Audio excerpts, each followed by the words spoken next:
রাস্তা যদি না চলে এমন কোন মানুষ আল্লাহ ছাড়া আমাকে টাকা চলবে। ছাত্র আন্দোলনে ভাই আমরা ছিলাম ভাই, ছাত্ররা আজকে আমাদের শ্রমিক উপর অত্যাচার করে, রিস্কার উপর অত্যাচার করে। ছাত্ররা একলাই দেশ স্বাধীন করে নাই, ঠিক আছে? সাধারণ মানুষ আমরা রিস্কাওয়ালা মিললে এই দেশ স্বাধীন করছি। দিকে ভাত খেতে পারি না, আমার পেটে খিদে, তাহলে এই যে লাখ লাখ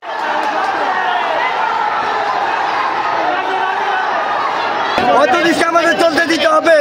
এই রিক্সার মানুষ বাসে বাস করে, রিক্সার মানুষ খায় দায় সব কিছু করে, 3 বেলা লেখাপড়া সব কিছু করে। এই এগুলো মানুষ করে বলা মানে এগুলো সরকার না বন্ধ করে আমাদের দাবি মানতে হবে। চলবে এই রিক্সা, অত রিক্সা চলবে।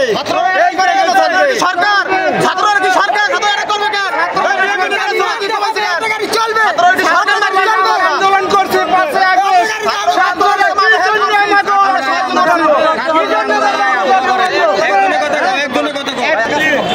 আমরা এখানে শান্তিপূর্ণভাবে সমাবেশ করতেছিলাম।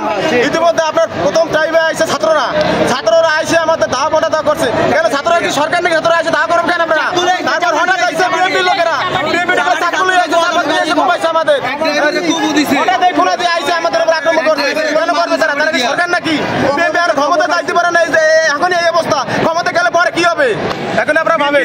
আচ্ছা, অটো রিকশার কারণে দুর্ঘটনার সংখ্যা বেড়ে গেছে, অনেক মানুষ মৃত হচ্ছে, এই জন্য আদালত রায় দিয়েছে অটো রিকশা বন্ধ হবে। তো এই ক্ষেত্রে আপনাদের বক্তব্য কি? বক্তব্যটা আমি বলি, অটো রিকশা ঝুঁকিপূর্ণ আমরাও মানি। প্রতিটা ড্রাইভার প্রতিটা সংস্থার লোকে জড়িত। একটা অটো গাড়ি 10 জন মাথা চলছে স্যার। প্রতিটা মানুষের লিগেলি 25 থেকে 30 হাজার বেতন হোক, এবং অটো রিকশা জব্দ করুন। যে কিস্তি তুলছে আমরা অটো চালাবো না।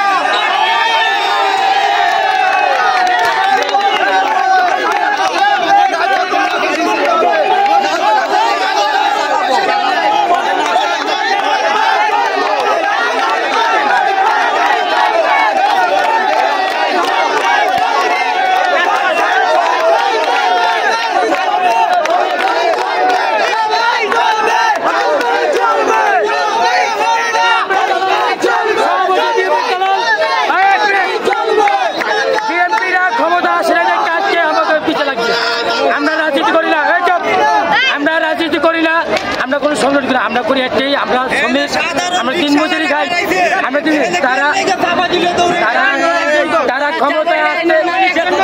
তারা ক্ষমতা আসতে না দেখে আজকে আমাকে পিছিয়ে ছাত্র বিএনপির লোক নামছে।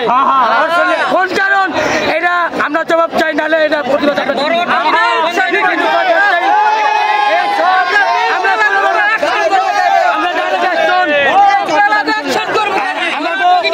আমরা 3 দিন থেকে ভাত খেতে পারি না, আমার পেটে খিদে, তাহলে এই যে লাখ লাখ লোক, হাজারো লোক। হ্যাঁ, আপনারা বলেন কোনো গাড়ি বাড়ানো যাবে না, একটা নিয়ন্ত্রণে আসেন, কোন বলে কিছু হাইওয়ে দেওয়া যাবে না, অলিগলি চলুক।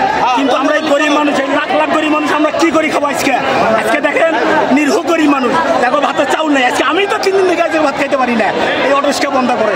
তাই আপনি যে কোনো একটা বুদ্ধি করতে হবে। কিন্তু আজকে তো এই গাড়িটা একদিনও বাড়ায় নাই, এটা 15 বছর পর গাড়ি 3 দিন বাড়াই দিচ্ছে। আর আজকে আপনি এই নতুন সরকার, নতুন আইন, আজকে আপনার ফটকারি বলতেছেন একবার ব্রেক, একবার গাড়ি বন্ধ করা হবে না।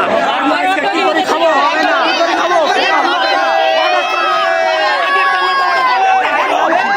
বন্ধ করলেন না।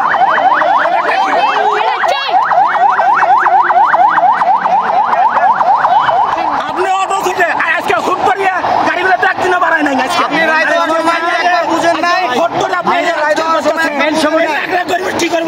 সমস্যা তারা ক্ষমতা পায় না, ক্ষমতা করে আজকে তারা সবার লোক। কারণ ক্ষতি করি না, আবার বলছি যদি রাস্তা যদি না চলে এমন কোন মানুষ আল্লাহ ছাড়া আমাকে টাকা চলবে। তারা এখনো ক্ষমতা আসে, এখন মাথা লাগায়। কোন কারণে? যে ক্ষমতা আসছে তার জন্য। কি করবে আমাদের আপনার?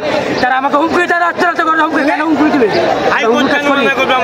ছাত্র আন্দোলনে ভাই আমরা ছিলাম ভাই, ছাত্ররা আজকে আমাদের শ্রমিক উপর অত্যাচার করে, রিস্কার উপর অত্যাচার করে।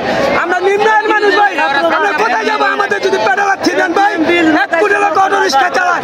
অটো রিক্সা থাকলে দেশের জনগণ ভাড়া কম পায়, সীমিত ভাড়া যাইতে পারে।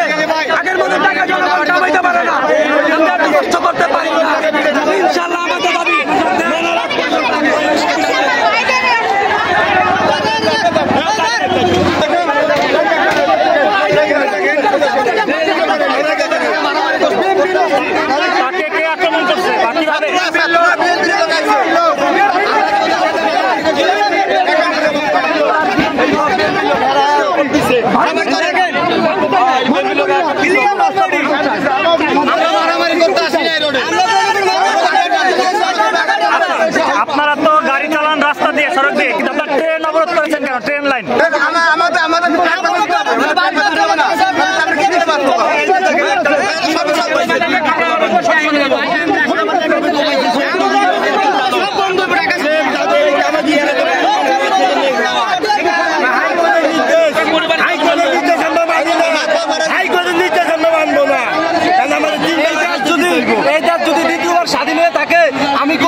আমরা রিস্কালারা মিল না এদের স্বাধীন করছি, এদের ছাত্ররা একটা স্বাধীন করে নাই। আজকে আমলি আমলে যদি আপনারা আমাকে রিস্কা করছেন, আমাকে উপরে জুলুম করছেন, যে সরকারি এই সরকারি আমলে যদি আমাকে উপরে জুলুম করেন, তাহলে তো আমলি কারা আপনাদের মধ্যে পার্থক্য কি? আপনারা তো একই হয়ে গেলেন। আমরা সাধারণ মানুষ যদি সাধারণভাবে চলাফেরা না করতে পারি, আমরা কাউকে চলতে দিই না, কাউকে চলতে দিন না। আমরা সাধারণ মানুষ, আমরা সাধারণভাবে চলাফেরা করতে চাই। বর্তমানে চিন্তা কমছে, আমরা চাই না এই কথা বললা কেন হক পদে থাকে, হক পদে কামাই খাইতে চাই না। যারা নেশা বুঝতে পারে নাই, যারা নেশা করতে পারে কারণ কি? আমরা কি মানবতা খেলছি, আমরা সমাধান করতেছি। এখানে কেন ভাই কিন্তু মুসলিম বলছে, এখানে আমাদের আপনি নিজে বলতে তোমরা গাড়ি চালাও, কোনো সমস্যা নাই। রাস্তা আবার কেন সমস্যা হইলো? আমাদের শিক্ষিতের জন্য কি জন্য সমস্যা হইলো? আমাদের বিচার আমাদের সাথে থাকবে, ট্যাক্স লয়, গাড়ি চালাই দেবো না, ইম্পোর্ট বন্ধ করে দাও। গাড়ি চালাই দেবো, ইম্পোর্ট কি হবে না? ব্যাটারি বন্ধ করে দাও। একটা ব্যাটারিতে একটা রুমে, তিনটা রুমে তিনটা এসি থাকে, এখন কিন্তু সমস্যা হয়।